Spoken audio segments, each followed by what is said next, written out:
여러분 안녕하세요. 미니모입니다. 좋아요, 댓글, 구독은 사랑입니다. 오늘은 2025년 4월 25일 금요일 아침입니다. 오늘은 뭐 정치 이야기를 계속 하다 보니까 조금 피폐해지는 것 같아가지고 몇 곡지만 전해드리고, 제가 어제 문화생활 한다고 오랜만에 영화를 봤는데 영화 승부를 봤거든요. 그래서 승부 리뷰를 조금 해볼까 합니다. 어, 검찰이 3년 5개월을 질질 끌던 문재인 전 대통령을 어제 기소했습니다. 이게 뭐냐 하면 어처구니가 없는 거예요. 문재인 전 대통령이 대통령 재임 시에 전 사위, 그때 당시 사위가 취직을 했어요. 취직을 했는데 그 취직된 과정에서 특혜가 있는 것 같기도 하다. 3년 5개월 동안 조사해 봤는데 지금은 모르겠지만 3년 5개월 동안 뭐 했는지 모르겠습니다. 자, 그래서 사위가 취직을 했기 때문에 문재인 전 대통령이 딸에게 주어야 했던 생활비를 안 주게 된 것이고, 그것은 그만큼의 뇌물을 받은 거나 다름없다. 그래서 사위가 취직을 해서 받은 월급은 곧 대통령이 받은 뇌물과 똑같다. 그래서 그게 합계가 2억이 넘으니까 특가법상 뇌물죄다. 이게 말입니까? 막걸리입니까? 그러면 대통령 되면 대통령의 가족들은 다 취직하면 안 됩니까? 일 그만둬야 됩니까? 이런 말 같지 않은 기소를 하고 지랄이야. 그것도 이 민감한 시기에. 이거는 그냥 창피 주겠다는 거예요. 여튼 그렇습니다. 그리고 어제 그 매불쇼에서 이런 게 나왔다라고 말씀만 드리고 넘어갔던 게 있는데, 언론 보도 행태가 너무 좀 그래서 제가 그냥 말씀을 드릴게요. 말하기 좀 힘들 것 같긴 한데, 전진숙 의원이 이 부분에 대해서 기자회견을 했습니다. 기자회견을 했는데 여러분 온 요양원으로 뉴스 검색 한번 해보세요. 진짜 조그만한 지방 언론사 세 군데인가 네 군데에서만 여기에 대해서 기사를 썼어요. 이게 뭐냐면 김건희의 오빠가 운영하는 요양원이 있답니다. 온 요양원이라고 이제 이름까지 밝혀졌는데, 거기에 일단 식사가 형편없습니다. 예를 들면 곰탕이 나가면 건더기 하나 없고요. 파 한 조각 안 뿌려져 있고요. 그것도 분말 스프로 끓인 곰탕이랍니다. 그리고 간식이라고 나가는 게 바나나 6개를 가지고 갈아가지고 양이 작으니까 거기다가 물을 타가지고 16명한테 나눠줬답니다. 사과도 보면요, 다 썩어 있어요. 그거 보면요, 못 먹어요. 뭐, 키우는 개한테도 그건 못 줘요. 그런 식이고요. 위생 상태가 엉망입니다. 이거는 그냥 물에 한번 담갔다 빼도 이거보단 깨끗하겠다 싶은 식판도 그랬다고 하는데, 숟가락이 그렇게 되어 있는 사진이 올라와 있고요. 그리고 그 요양원에 있는 그 노인분이 아파도 병원에 데리고 가지가 않아서 사람이 죽어나간다고 합니다. 병원에 데리고 가지 않는 이유는요, 병원에 데리고 나갔다가 입원을 하면 그 입원한 날수만큼 나라에서 나오는 지원금이 안 나와서랍니다. 그리고 그 요양소에 있는 분들의 소지품 중에서 귀금속, 그리고 현금을 사무실에 다 가져가는데 그게 누가 어떻게 했는지를 모르고 그게 다시 나오는 법이 없답니다. 그래서 몸이 욕창으로 문드러지든 하루에 10번 넘게 설사를 하든 그냥 죽을 때까지 냅둔답니다.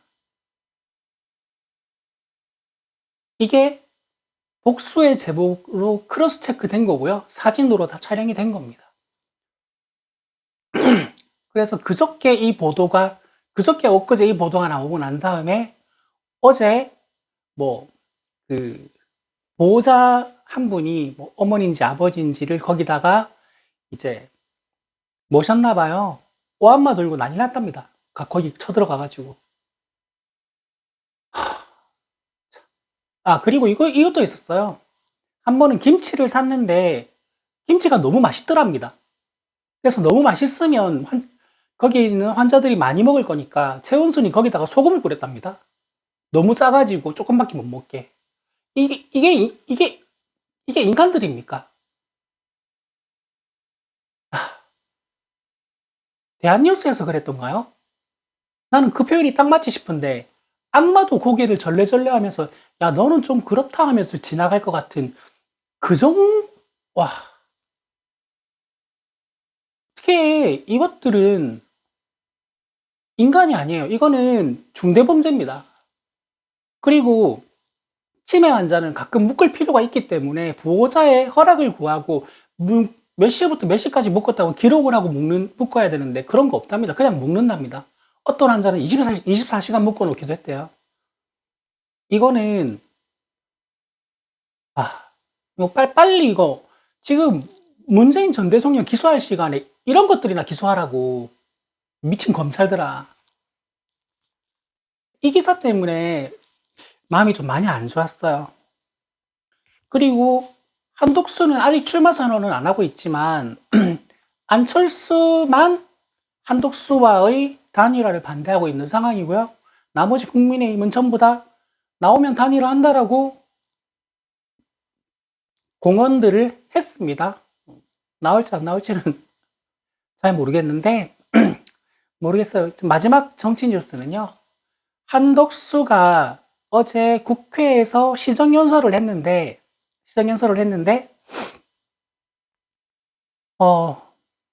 출마에 대한 이야기는 안 했대요. 자, 근데 문제는 뭐냐면 우원식 의장이 국회의장이 잠시 앉으라 그러고 난 다음에 시정연설이 끝나고 나서 잠시 앉으라고 한 다음에 그 권한이 있는 것 없는 것을 가려서 할 건 하고 하지 말아야 될 것은 하지 말아야 된다고 따끔하게 충고를 했어요. 이 말을 하고 나니 국민의힘 의원들은 일어나서 소리 지르고 지랄 발광을 하고 난리가 났었는데 잘하신 겁니다. 국회의장님이 국회의장 차원에서 공식 석상에서 그런 말을 할 필요가 분명히 있었어요. 그런데 그 사후 기사가 전 더 웃겼어요. 국무총리를 국회에 불러다 놓고 앉으라고 한 다음에 그런 발언을 하는 거는 예의가 아니다라고 했대요. 이게 진짜 웃긴 말입니다. 대한민국 의전서열은요, 대통령이 1위고 국회의장이 2위고 3위가 대법관이고요. 대법원장이고 4위가 헌법재판소장이고 5위가 국무총리입니다. 근데 대통령이 파면됐고 헌법재판소장은 공석이기 때문에 지금 첫 번째 의전서열은 국회의장이고 지는 세 번째예요. 의전서열상 세 번째 새끼가 하지 말아야 될 짓을 골라서 하고 해야 될 짓은 골라서 안 하고 있으니까 위에 의전서열에 있는 사람이 공식 속상에서 따끔하게 한마디 하니까 뭐 예의가 당신은 지금 나라를 팔아가지고 자신 이미지랑 지지율 끌어올리려고 하고 있잖아. 지금 한독수는요, 미국 자국 내 회사도 일본도 들어가 보고 조사해보고 사업성도 없고 경제성도 없다고 철수한 알래스카 개발을요, 한독수 지가 나서서 하려고 하고 있어요. 그리고 관세 협상 하면 안 돼요. 지금 세계 모든 나라는 관세 협상을 미룰 수 있는 만큼 일부러 미루고 있습니다. 왜냐하면 이거 시간을 질질 끌수록 미국 국내 여론이 들끓어서 트럼프는 궁지에 몰릴 수밖에 없어요. 그래서 이건 시간을 최대한 끌어야 되는데 다른 나라들은 시간 끌 핑계가 뭐가 있는지 찾고 있단 말이에요. 우리는 굉장히 간단합니다. 한마디 하면 돼요. 지금 대선 40일밖에 안 남았다. 이거 협상 다음 정부랑 해라. 우리는 지금 대통령도 공석이고 하기 때문에 이거 우리가 결정할 수 있는 문제가 아니다. 한마디 하면 미국이 이 말을 어떻게 안 들을 수가 있어요. 맞는 말이잖아. 이 말 한마디 하고 손 빼버리면 돼요. 그리고 그래야 해요. 근데 지가 관세 협상은 왜 하려고 하는데? 이거 매국 행위입니다. 매국 행위. 이완용보다 더한 행위예요. 그래서 이렇게 화가 나는 정치 뉴스들만 있으니까 가볍게 영화 리뷰를 해볼게요. 영화 승부를 보고 왔어요. 영화 승부는 실화를 바탕으로 한 영화입니다. 이게 조은현 사범님과 이창호 사범님의 이야기인데, 이거를 실화를 바탕으로 한 영화는 이제 보통 뭐 반의 실제 사실과 반의 허구, 뭐 7대3, 뭐 8대2의 허구, 이 정도가 가미되는데, 이거는요 그냥 다큐 수준입니다. 다큐 수준. 그러니까 영화를 한 2, 30분 보다 보니까 뒤에 스토리를 다 알겠는 거예요. 그러니까 내가 알고 있는 장면들이 계속 나오니까 이게 좀 묘하더라고요. 그러니까 이제 현실과 다른 거는 굳이 찾자면 이창호 사범님이 조원현 사범님의 집에 들어가서 배우는, 같이 살면서 배우는 내 제자가 되는 과정이 조금 생략도 많이 됐고요. 조금 각색이 돼 있어요. 그리고 이게 제일 큰 각색이라고 생각하는데, 이창호 사범님 말이 너무 많아요. 말을 너무 잘해요. 이창호 사범님은요 말 진짜 적습니다. 정말 말수가 적어요. 어린 시절부터 온 가족들 복창 터지게 할 만큼 말수가 적었다고 알려져 있어요. 근데 영화상에서 생각해보니까 그럼 영화가 안 되잖아. 그래서 이제 그런 부분이 조금 각색돼 있고요. 그리고 뭐 영화 이야기를 해볼 텐데요. 이창호 사범님이, 이 말을 제가 먼저 좀 할게요. 예전에 한번 비슷한 말을 했던 것 같은데, 제가 보수주의자라고 말을 하면서 저도 이제 조금 꼰대이즘이 있는 부분이 있다고 말씀드렸던 게, 저는 바둑 중계를 보면 뭐 바둑 중계를 하면서 뭐 중계를 하는 아나운서나 해설자가 사범님 하는 건 조금 이상한 것 같긴 해요. 근데 옛날에는 단위를 이름 뒤에 붙였다고요. 뭐 조은현 9단, 이창호 6단 이런 식으로 중계를 했는데, 언젠가부터 선수라고 하더라고요. 바둑 동호인들은요 거의 대부분 바둑 기사, 프로 기사를 부를 때 꼭 이름 뒤에 사범님을 붙여요. 그래서 그런 분들을 선수라고 중계하는 걸 들으면 항상 들을 때마다 조금 거슬려요. 그렇다고요. 그래서 이제 이창호 사범님이 조은현 사범님의 집에 들어가서 이제 배우다가, 이제 어느 시점에 조은현 사범님이 대한민국의 모든 타이틀을 다 가지고 있던 시기였어요, 그때가. 그리고 본인의 마음은 늙음하게 본인이 지는 해가 될 때 이 아이가 세상을 바꾸는 모든 타이틀을 가진 천재 기사가 될 거다라고 생각을 하셨는데, 그게 아닌 거예요. 너무 빨리 한 해 만에 모든 타이틀을 다 가져가 버립니다.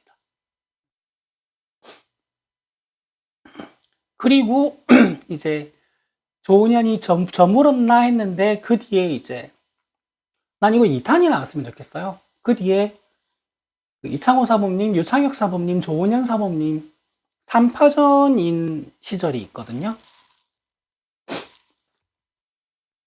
제가 개인적으로 유창혁 사범님 팬이기 때문에. 여튼 간에 그 두 분의 기풍은 별명에서 이제 대변되는데, 조은현 사범님은 이제 별명이 전신입니다. 싸움의 신. 이창호 사범님은 신산입니다. 신의 계산. 중앙집 계산을 하는데, 거의 중앙집 계산은 원래 못해요. 할 수 있는 계산이 아닌데 그분은 하세요. 그리고 끝내기 과정에서 없는 집을 만들어내는 방법을 거의 창안하다시피 하셨다고 보면 돼요. 한때 이창호의 끝내기 특강이라는 바둑 교본이 굉장히 유행을 했던 적이 있습니다. 여튼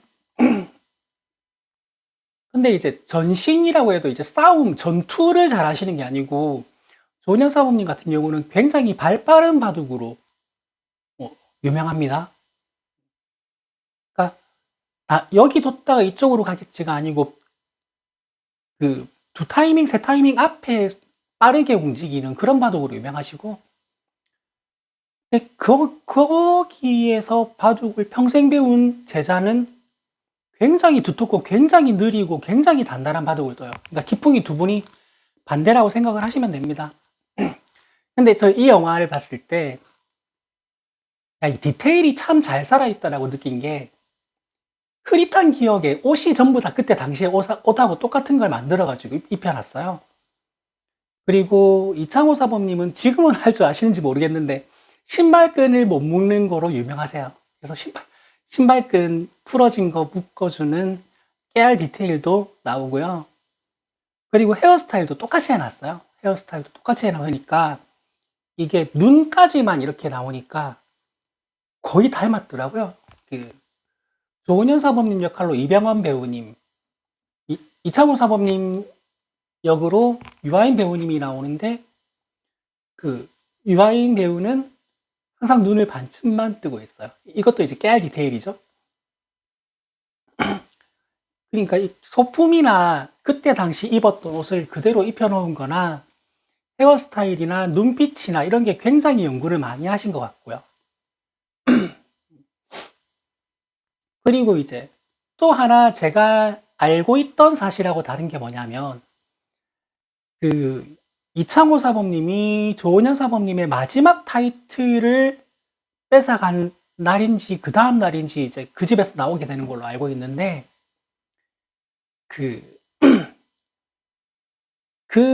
이제 타이틀을 2개, 3개, 4개 이렇게 뺏어갔을 때 집안의 분위기는 굉장히 무거웠다고 합니다.